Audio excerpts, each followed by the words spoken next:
Tiga cowok jenis ini selalu jadi fantasi para cewek. Mereka diam-diam mendambakan cowok-cowok yang punya sifat kayak gini, tapi nggak berani terang-terangan ngomong. Kenapa?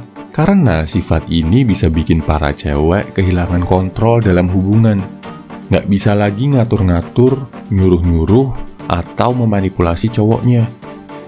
Bukan berarti cewek itu licik ya bro, tapi ini mereka lakukan karena mereka nggak mau kehilangan lo. Mereka lakuin ini biar bisa milikin lo seutuhnya. Padahal mereka menginginkan yang sebaliknya. Aneh kan? Tapi itulah wanita. Yang mereka inginkan dan yang mereka butuhkan kadang sangat bertolak belakang bro. Oke, kembali ke topik. Sifat cowok yang diam-diam jadi fantasi para cewek. Nomor 1, cowok yang punya dunia sendiri. Ini artinya cowok yang lebih mengutamakan diri, karir, tujuan hidup, atau hobi mereka dibandingkan cewek. Nggak menomor satukan cewek. Mau bukti? Coba lihat, waktu zaman sekolah atau zaman lo kuliah dulu. Kenapa anak band, anak basket, pecinta alam, rata-rata digilai cewek? Padahal mereka hampir selalu sibuk latihan dan gak selalu ada buat ceweknya.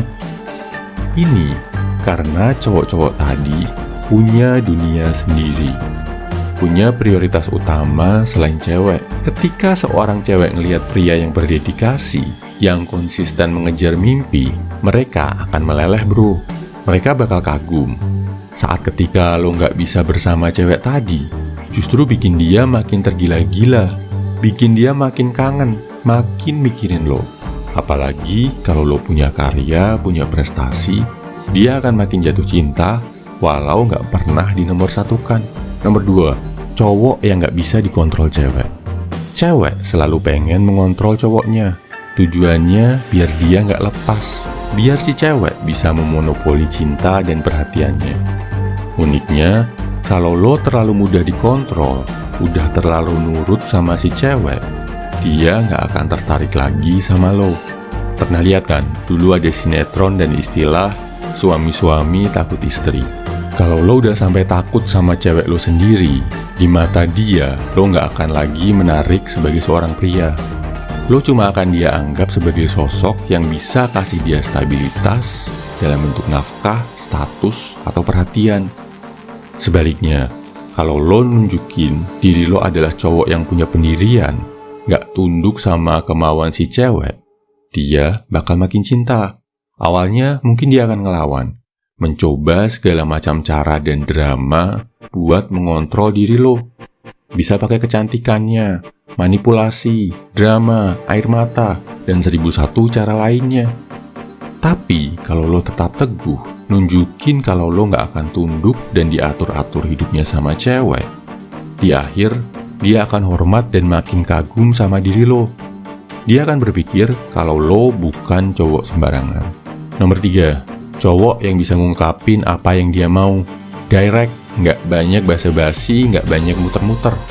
Kebanyakan cowok sekarang kalau mau ngomong sesuatu, banyak takutnya. Takut si cewek gak suka, takut si cewek tersinggung, dan lain-lain. Jadinya, sebelum sampai ke inti masalah, mereka ngobrol muter-muter dulu. Hal ini justru bikin cewek ilfil bro. Mereka ngelihat lo sebagai cowok yang gak berani, gak mau ambil resiko, takut banget kalau kehilangan cewek tadi karena salah ngomong. Sampai ke hal-hal kecil kayak si cewek nanya kita mau makan apa, lo jawabnya apa aja yang penting kamu suka. Lo nggak berani bilang kita makan soto yuk, padahal lo lagi pengen banget makan soto. Takut pilihan lo nggak sesuai sama selera cewek itu. Padahal kalau lo lebih asertif, lebih dominan, lebih to the point, itu bakal bikin cewek terpesona. Walau mungkin saat itu mereka nggak suka, tapi jangka panjangnya mereka bakal lihat lo sebagai pemimpin, sebagai cowok yang bisa mengarahkan dia. Kesimpulannya bro, 3 cowok ini adalah dambaan fantasi para cewek, tapi mereka jarang mau mengakuinya. Nomor 1, cowok yang punya dunia sendiri yang gak menomorsatukan cewek. Nomor 2, cowok yang gak bisa dikontrol oleh cewek. Nomor 3, cowok yang tegas bisa ngungkapin apa yang dia mau. Semangat bro.